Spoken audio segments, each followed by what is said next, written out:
Hi, I'm Ryan Davis. And I'm Kieran Schmidt. And this is Out of Office, a travel podcast. This seat taken? Hey, Kieran. Ryan, that was one of your more humble highs. Yeah, well, I just didn't get a good, you got to get a good breath into the H. Get a good breath. It took you 150 episodes to figure that out.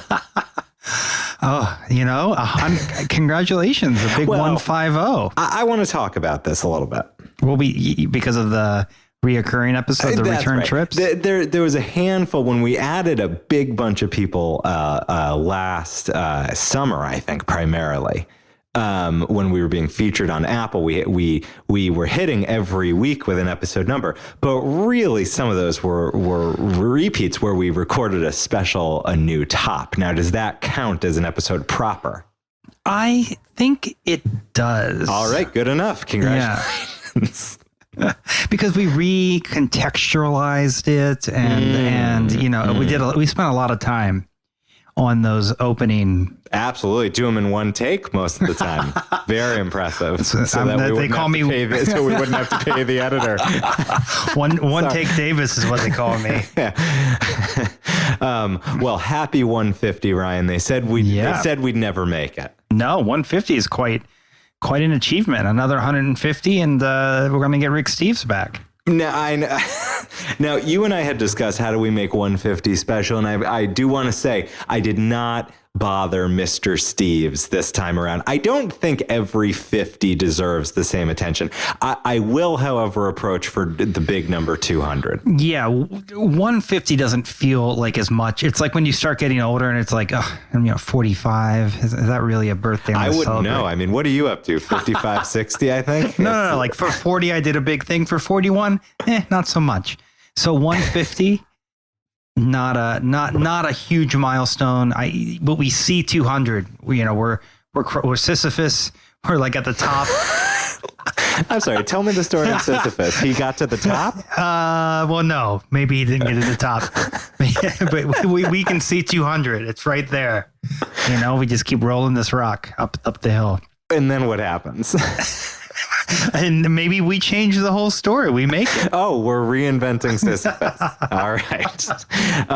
Well, Ryan, so we debated long and hard what we should do for this episode. Yeah. And what I pitched to you was, I felt like we've had so many heavy informational episodes where we're doing destinations, we're doing interviews, that I thought maybe 150 was a time for us to pause and return to form, like in our first 30 episodes where we used to just pick a topic and people could just enjoy two good buddies chatting out some fun travel stories and opinions.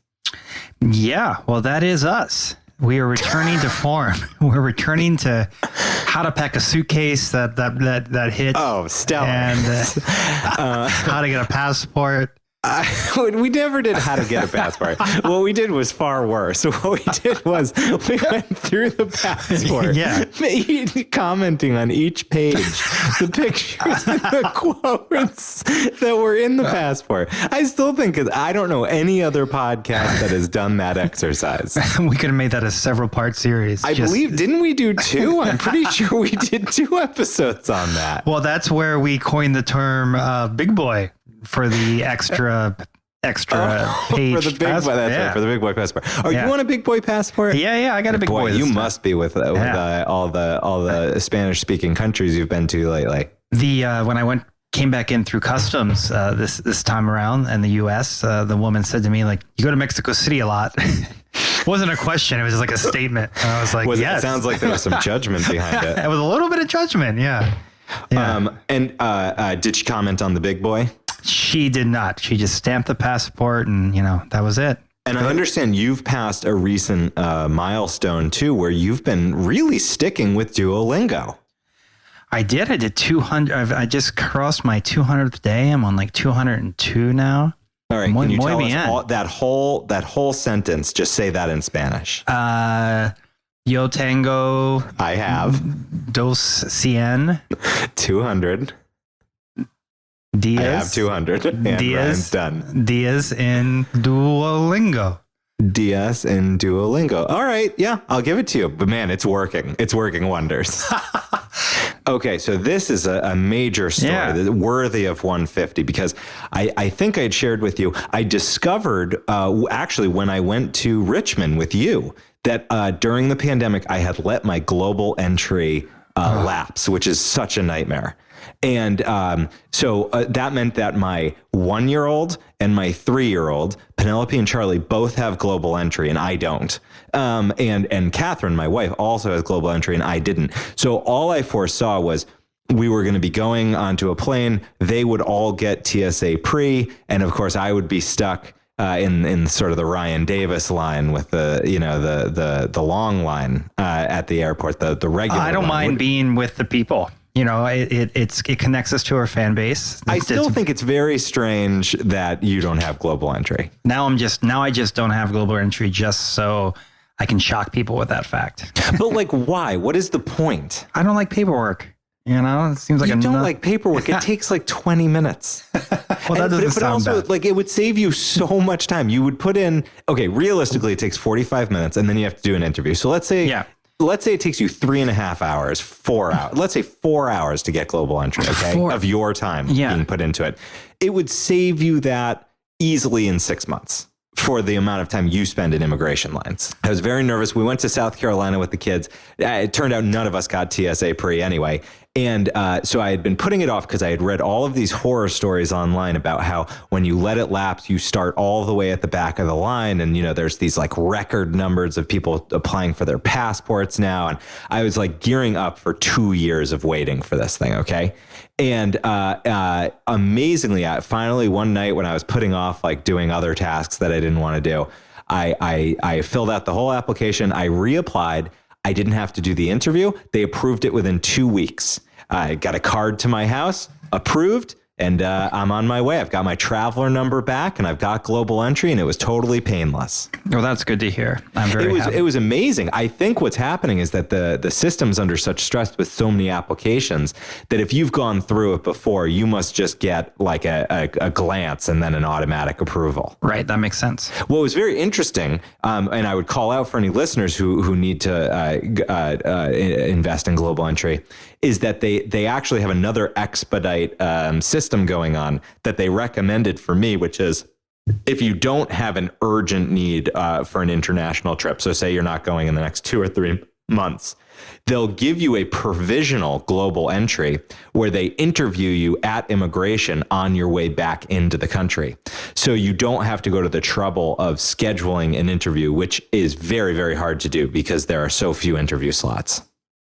Well, that is good to know. So folks should go ahead and renew their global entry. I'm going to wait a little bit longer to get mine. Maybe episode 200, I'll have an announcement. I mean, I bet, but do we need to open a GoFundMe for Ryan to get global We should entry? do a Patreon. I don't think I've heard worse ideas. The global entry tier for Ryan. Yeah, exactly. It is a very strange decision on your part.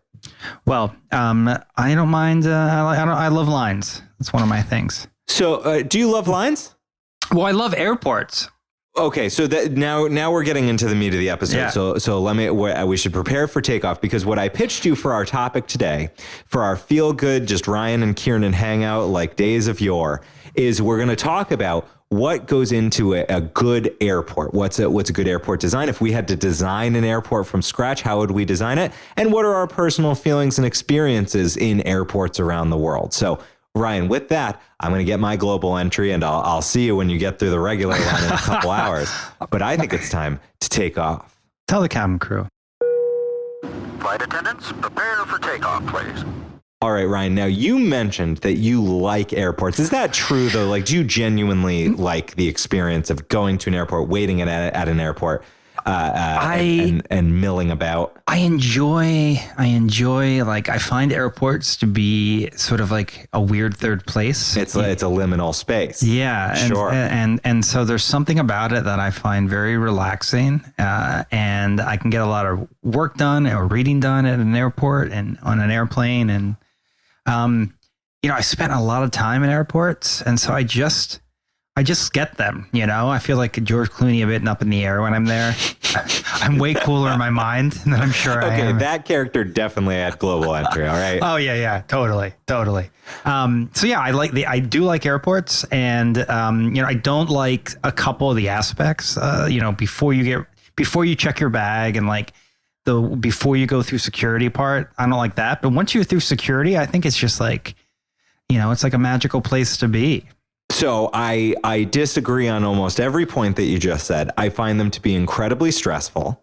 Occasionally I will tip into relaxation only if I'm there with many, many hours before my flight.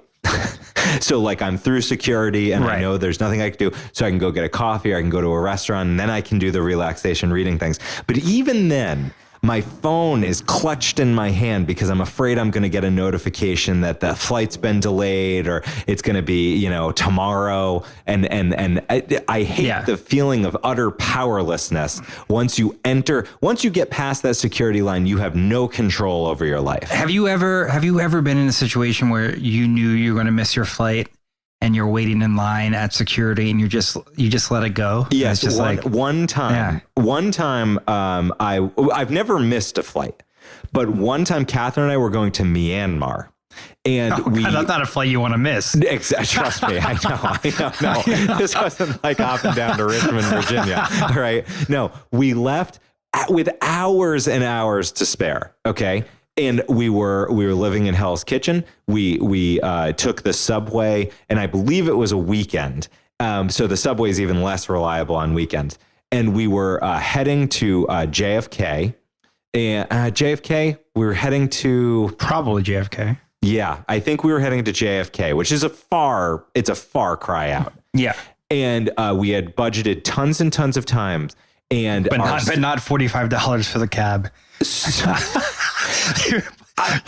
Okay, first off, $45 is way below what it actually is. It's like $110. And two, I thought the subway much more likely to be on time than the traffic going out to these far off airports in New York.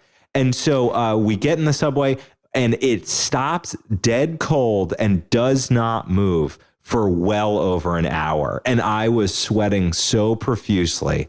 And then we get to the airport, we rush to get to the gate. And it was one of those mob scenes where like something had gone wrong or there was so much air traffic at that moment. We were so far back in the line, you like couldn't even see where security was. It was so long, crawling.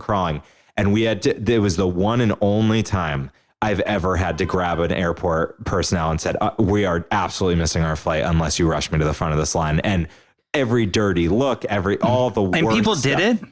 We did. Well, of course we did. As you say, what we're going to miss our flight to Myanmar? I don't think so. I mean, it had to be done. I have mixed feelings about people who do that. I mean, it's a nightmare. I can't believe I'm like sweating now. And it was like every apologizing, begging, groveling. Because everybody in line has the same flight anxiety as you. What puts you getting on that flight ahead of me getting on my flight? But see, this is exactly what I hate about airports is that that's why you have global entry now. You get to skip. You're just going to skip that line anyway. it creates this dog eat dog. It really does. I need to survive. It's like the Hunger Games. And, I was Katniss at that moment and I just had to get through and get on that flight. And we did. And, of course, then I'm like in like sweat soaked clothing for the like 28 hours or whatever that flight takes. And, it was a nightmare. I'm like, even just thinking about it, my skin is crawling. Well, I'm glad you made the flight. I have missed a flight, multiple flights, and just sort of like whatever will be, like. So at that point, do you still go into the airport? Yeah, because there's going to be another flight. It's never been like Myanmar that I've missed. I've missed like Chicago, like I'm getting to Chicago. I got to be honest. I don't even know what you do at that point. Do you have to buy another ticket? If you're already at the airport and you've like checked your bags and everything, like Delta will just give you another flight. Maybe not. Maybe it's just because I have a decent airline status, but it does seem like they'll just rebook you. It's not a big deal. So you like airports. I don't like airports. Yeah. But I have a feeling that we probably look for certain attributes as to whether it's going to be a good airport experience or a bad airport experience. And I've thought about this deeply, and I have good examples where I think there are airports that can be more pleasant. And I like to think, Ryan, that I have a few ideas about how airports could be improved. Yeah, no, I'm sure you do. Well, we should jump in to some of these. What makes a good airport? So here's one thing that I just don't understand why this isn't more commonplace, which is every airport should have good local food. Like they should go out and they should find the mom and pop restaurants or like the stands that are the like cult favorites in that city. And they should give them a stand in the airport. And I don't understand why this isn't commonplace. This is happening more and more often though, I think. Not fast enough, right? Yeah. So I mean, New York has at JFK and at LaGuardia like fake versions of this. So what do they have, for example? Well, they have like some kind of random hot dog place. But they don't really have anything that's like uniquely New York. They have things that are like fake New York. Like they have like a whole little Brooklyn food market now at JFK. Yeah, but it's like zero things you would ever. It's not. Well, this is what I'm saying, though. Yeah. I don't want the fake version. I want the real version where the real restaurateurs get to have, because, okay, I'm in the restaurant business now at Clover in Boston. Yeah. And Boston has the Dunkin' Donuts. That's sort of the our local favorite. No. So this is a good example. So Clover has looked at an airport space before, but they have relationships with these giant vendors that also do, all the gas stations, like the highway pull-offs. They do all those restaurants. And you basically have to make a deal with those in between people that you can give them your recipes and they'll produce them to your standards, but you actually lack control. And that's what leads to what you're saying, which is this kind of like fake version. What I'm saying is I want to open up a Clover inside Logan, and people who are coming in and out, they could enjoy a Boston staple. And it's very good for a food service business to be at the airport. You've got a captive audience. In the Pittsburgh airport has Primanati Brothers, the sandwich shop that makes sort of the famous Pittsburgh sandwich. Go ahead. Yeah, and I think that's a great example of what you're talking about. There's two that I know of that were stellar experiences. One is in Chicago. Rick Bayless, who has a lot of great Mexican restaurants there, has a Tortas Frontera in the airport. And this is the place, if you're going through O'Hare, where you want to get to. One time, Catherine and I were passing through Chicago on the way to South Dakota. And she had her mind so set on getting us these tortas. We were like very close in between flights. And she was like, I'm running and I'm going to get these tortas. And I was like, I'm going to the plane. But if you make it, get me a torta, please. And it was perfect. I was on the flight and, I was thinking of delay tactics if need be. And she got the tortas. And O'Hare is easy enough to get in between the terminals. We could pull it off. Yeah. And the tortas were good? Oh, excelente. Yeah. And then another really like a special odd one is, and I don't know if you tried this, there's a great sandwich shop in Lima, in Peru, and they have an outlet inside the Lima airport, which is not this like huge airport. It's called La Lucha, Ryan. And it's this extremely flavorful meat sandwich. And they've got really good juices as well. So it's just what you need when you've taken a long flight to Peru. And again, it's one of these things that if you get out to Lima, there's one, I think, in the Miraflores neighborhood, but if you're at the airport, you can get the exact same quality, and it's a great way to enter the country. It's a great way to leave the country. I wish I'd known about that. I would have definitely picked something up on the way. Gosh, if only you had access to 3 Peru episodes that I had recorded. I don't know that you mentioned that on the I'm Peru. Sure I mentioned it. I was very impressed with it. And you know what I liked? I liked that on the way home, I had something to look forward to at the airport because we tried it on the way in. And then I was like, I'm going to get one more of those sandwiches on the way out. Good local food vendors. Please open up space for them. I think that makes a ton of sense. Now, another thing that I think is like key to a good airport experience, and I think New York fails this hugely. It was one of my greatest frustrations living in New York, and I think it is a place that Boston nails, is proximity to the city. the ability to get in and out to the airport very quickly.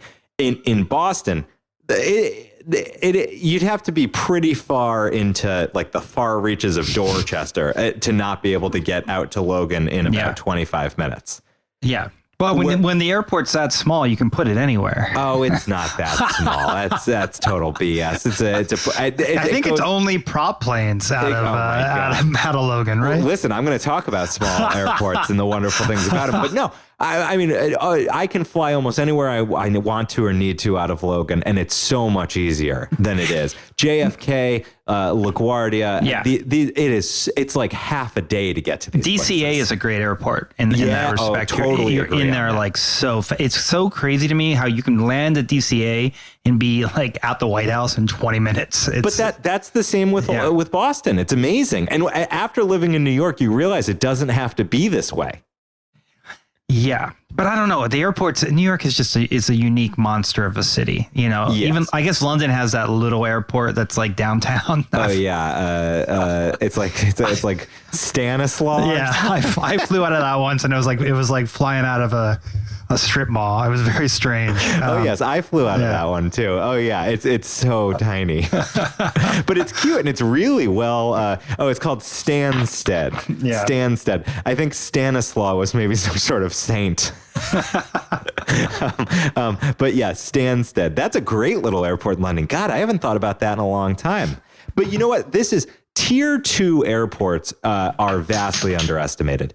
Usually they're easy to get to. The security line is very small, easy to check bags, kind people. You don't have as much variety of places to like eat or to walk around or to shop. But I do think the ease of getting in and out is invaluable. And especially if you're going, so if you're in London, for example, if you're going to tier 2, tier 3 cities in Europe, oftentimes much cheaper to fly out of these airports. Yeah, most definitely. I was flying just like Budapest or something.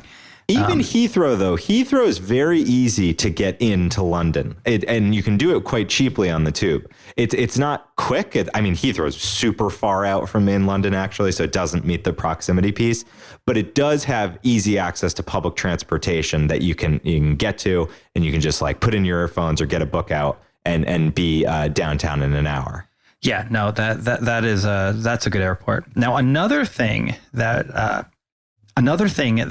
we have on our list here, number 3, is equipped to deal with long layovers. This is, I think, the airport industry, again, fails here all over the place because, like, we know that, okay, so what's like the shortest layover you would allow yourself, Ryan? Domestic, like an hour. God, that's really tight. International 90 minutes. I did an hour international. That was like so frightening on this trip. This is like insanity. This is why we've only ever taken one trip together, and it was to Richmond, Virginia.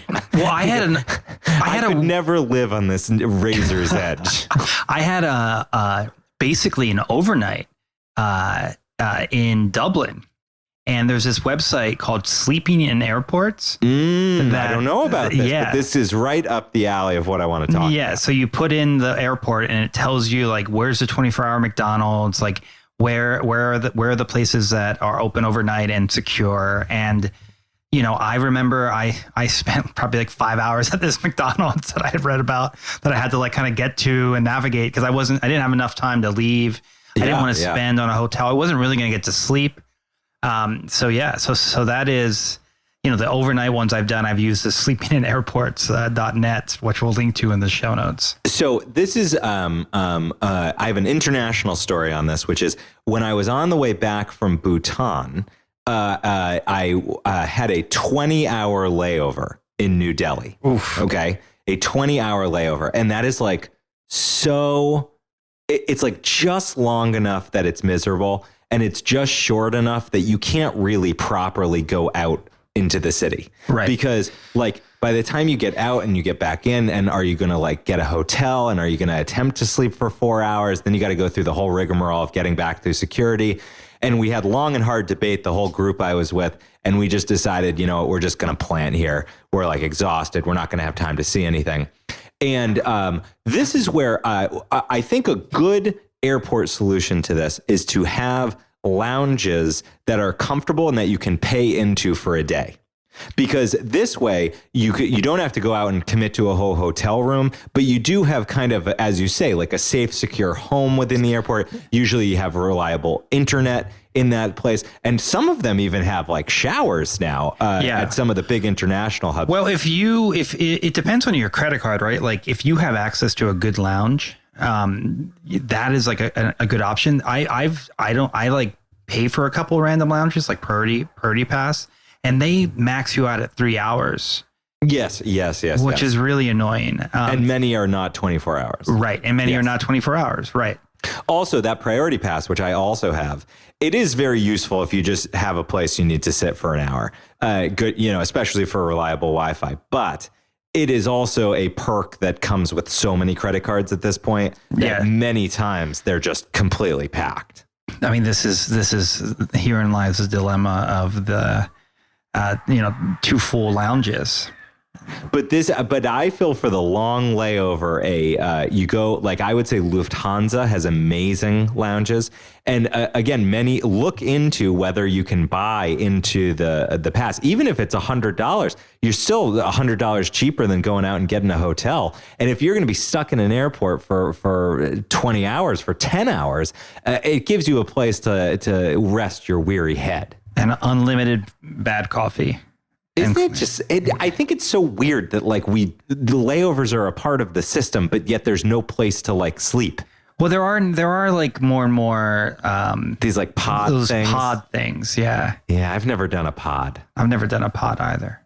I also think, that, quick access to rental vehicle, facilities is very important, because there's nothing I hate more than when you get off the flight and you're like, all right, where's the dollar budget rental desk? And they're like, oh, you have to take 6 buses. It's actually 4 towns over. And then that's what we describe as our rental car center. It's like, well, I need a car in order to get to that. Right. And then, of course, it adds the additional you time ran a lot more cars than I do. To the airport. You ran a lot more cars than I do. I wouldn't say I rent a lot of cars, but I love having a rental car when it gives such freedom. You even rented a car for one day when we were in Richmond before I got there. I used a great tactic that my college roommate Steve taught me, where when the plane is coming down, if you have, and I knew I had something like 6 or 7 hours before you were going to get there, Ryan. And I wanted to go out to James Madison's house, which is like an hour and a half drive out from Richmond. And so if you look up like a rental car deal on like one of these major sites, like Priceline or any one of those, as long as they have anything on the lot, you can get a great deal on it. And you can literally just take it out for 6 hours, which is what I did. And it was great. Got to see the site that I knew we wouldn't have time for, and I drove it out from the airport, and I returned it same day. And then I was able to meet up with you. Yeah, no, that was perfect. It's a good little hack. You can get rental cars for like $20 if you do that. If you do a day of. Exactly. Yeah. So the next one we have on the list, number 5, is local art and history, and I couldn't agree more. That this is something that can really make an airport stand out. Although I've seen this executed really, really poorly, and I've seen it executed really well. I was reading on one of these airport lists that the airport in the Netherlands has like a Van Gogh exhibit. That's pretty high touch.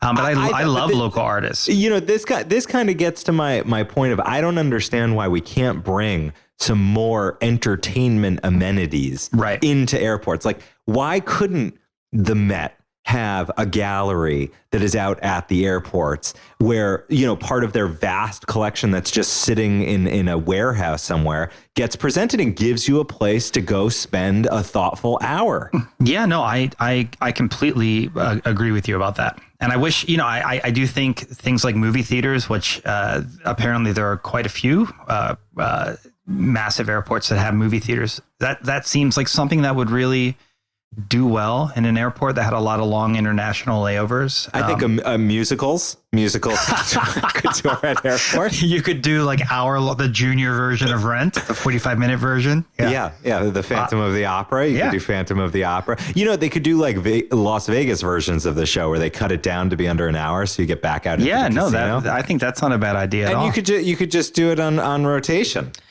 I mean, have you ever gotten like a massage at an airport, or have you used any of those like that's kind of the most common thing, I guess, but I've never gotten one. I've never gotten a massage. No. Global Entry is as elite as I'm going to go. I can't tolerate I don't think massage. those are elite massages. A good friend of mine went and got a massage in that New Delhi airport, actually, when we were going through. And the guy said to him, "You need to go to the gym," which is it's not a lovely thing to hear. You know what musical you wouldn't want to do in an airport, Ryan? Come From Away. No. That's a deep cut for the Broadway fans out there. You would not want to do Come From Away you would not want to do Come From Away in the airport. But I like this idea of local art and history exhibits. You got a lot of wall real estate at these airports. It would be a great place to do a little gallery. And also, tourists are always coming through looking for something to remember the place by. What if you had like a gallery of local artists where you could choose a small work to take home with you? Oh, I would love that. That would be... Gosh, like better knickknack stores and souvenir stores than just the ones selling like, the most over manufactured ones are I think would do really well at airports. I also think a good bar where you especially if you could get like a local brew. I guess this goes back to kind of local food proprietors. I would like to praise here Denver, where Catherine and I once had one of our worst flight. We had a horrible experience getting flights canceled and delayed and missing flights and whatever, and we were there forever. And when I'm at that level of anxiety, Catherine's go-to move is that we go to a bar, and so that I can, take the nerves off. So you can have a drink. Is that what you're saying? Yeah, many drinks. Wow. I have many drinks to calm myself down. Wow. And Fat Tire has a bar inside the Denver airport, and it was great. It was put my feet back on solid ground. Well, I like a good bar as well, which probably doesn't surprise you. And so you had number 7, good beer. So that makes sense. Local beer. We like that.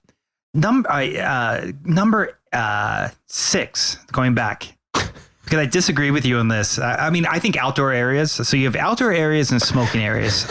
You and I don't smoke. So well, you used to. I don't smoke cigarettes. Many photos. I have one photo where you're holding a cigarette in each hand. That is a lie. Mom. That's not true.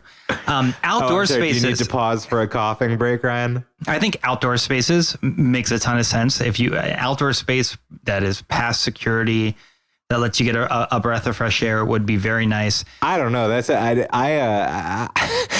think of that little caged in outdoor area as very depressing. It reminds me of like Bin Laden on his balcony or something. I like it in theory, but I have not been to an airport where it's pulled off well. No, that's probably true, but it could be done well. Like the outdoor area at the TWA Hotel at JFK. Oh, is sure. Super Absolutely. Nice. Yeah. Now, on smoking areas, I think that you're misconstruing what I like here. Yeah. I've been to some airports where they have like a glass box that they call the smoking area, and it's like it's like yellowed with nicotine built up. And especially on a crowded day, there's like 20 people packed into this little cubicle, just puffing away. It's finally a place for us smokers. That's what I like, but I like it because of it's like aquarium. It's almost more of like an art installation. Like how many smokers can we pack into this little yellowed box? The thing is, you don't even need to light a cigarette if you go in there. It's you're just all set. It's just you're just absorbing the secondhand absorbing smoke. just the incredible amount of secondhand smoke. Those really make me laugh. The smoking bars are like a thing you find in like the Midwest. Like I feel like the Twin Cities has you go in and it's like a bar. That's a smoking bar. God, like that reminds me of when we were growing up, where you go into Friendlies and they'd be like smoking or not smoking, and there's like no partition. But I think those places are really gross, and yeah. Now, Just vape in the bathroom like everybody else.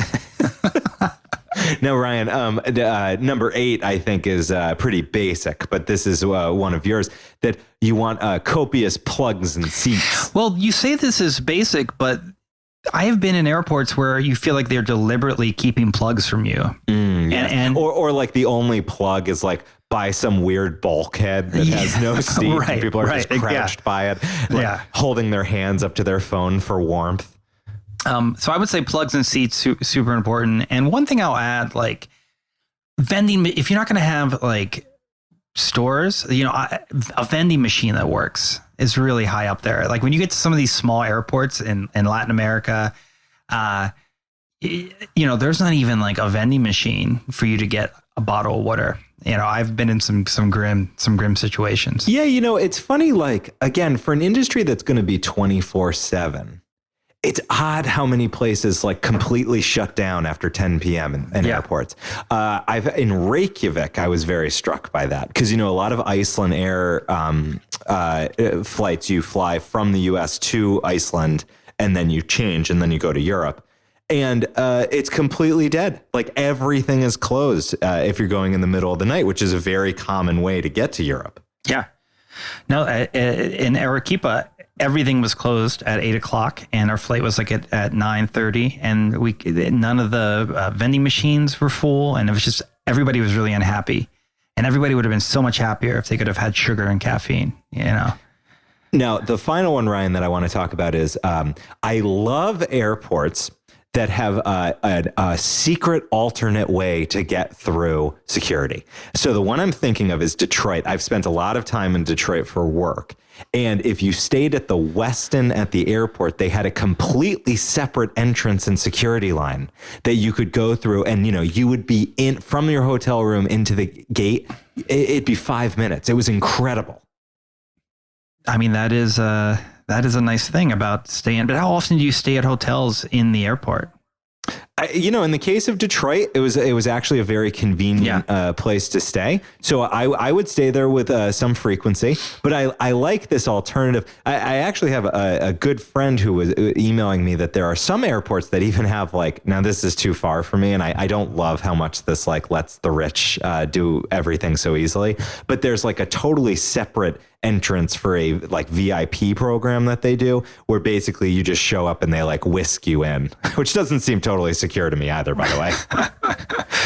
But I like this alternate. I like spreading out many different ways to get in instead of just funneling everybody into 1 or 2 or 3 checkpoints where the line is going to get so backed up. Yeah, no, I agree. The more you can divide that out, the less frustrating for everybody. Indeed.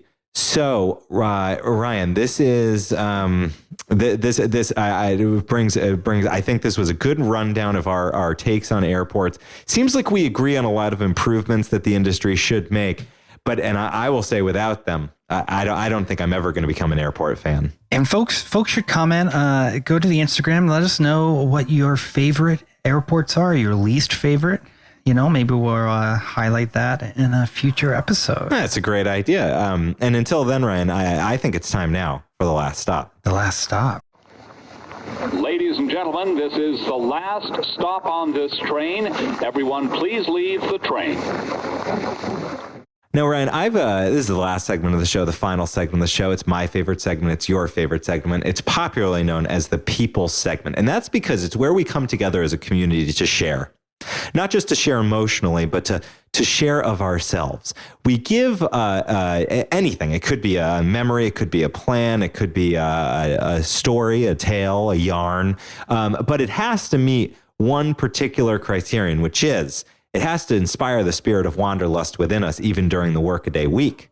So, Ryan, I'm going to ask you, as I've asked you 149 times before, except for those repeat episodes. Do you have a last stop this week? I do, Kieran. In keeping with the airport theme, New York Times had a feature on the Denver airport this week. And, the Denver airport is really well known as a conspiracy mecca. You know, people have all sorts of conspiracy theories about the Denver airport and what the symbols mean and what the frightening horse in the front of the airport symbolizes. And, you know, the article talks a bit about how the Denver, you know, the executives of the airport kind of deal with this. And in their marketing in previous times, they have sort of leaned into the conspiracy. And that has become less popular in the last few years. And so they're no longer leaning into it. But just really interesting that the airport, for really no specific reason, has become sort of a mecca for conspiracy theorists. Yeah, it's a very creepy article. I was not aware of this idea around the Denver airport. I've had some okay experiences there, so I was a little disconcerted you to just learn mentioned, about this. yeah. Maybe maybe you're part of that secret club that meets at the Denver airport. I wouldn't reveal it if I was. We call ourselves the Wild Stallions. Kiernan, did you bring a last stop this week? I did indeed, Ryan. And this is a special category of Last Stop where we're going to be asking folks to contribute. So you and I famously took our first trip together to Richmond, Virginia, and I just pitched to you that we should get another trip on the calendar soon.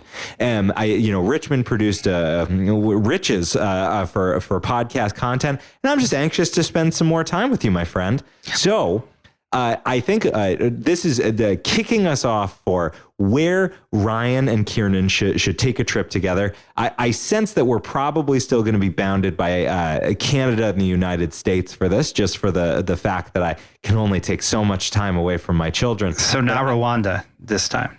I maybe like Rwanda, Kentucky.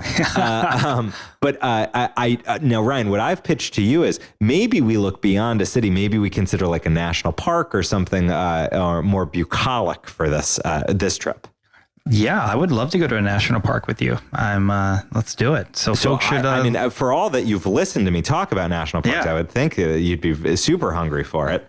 And so I want to ask listeners, Ryan's in New York, Kiernan's in Boston, and where's a place that we could get to, say, bound by a 5-hour flight, and that would be worth it. Maybe it's an off the beaten track city. I thought Richmond, Virginia was a perfect place for us to go, Ryan, because we both had a lot of places we wanted to explore there, had great history, had great culture, had great food. We were both kind of raised as country mice, so we've got that piece of us, and we're both living as city mice. I mean, me in Boston, you in New York. And so we're open to both places. So the best place to do it would probably be in the DMs on Instagram, don't you think? Yeah, definitely. Shoot a DM, leave a comment on one of our photos over there at OOO Podcast. At OOO Podcast. And you could also leave a review on Apple and just throw in your recommendation there. We'll surely take a look. Yeah, absolutely. As long as it's 5 stars. Otherwise, we won't be considering it. Well, until next time, I'm Ryan Davis. And I'm Kiernan Schmidt. And this is Out of Office, a travel podcast. This seat taken. I really like to get up to like a volcano or something. I'm not sure. Do you think there's a volcano within 4 hours? Or caves. The What? cave. Let's do the caves. Mammoth Cave. Yeah. I like we looked into the caves last time. Yeah, the caves is still a good idea. Hey, you're inspiring me to go back and listen to Caves 101, one of the classic episodes in the archive.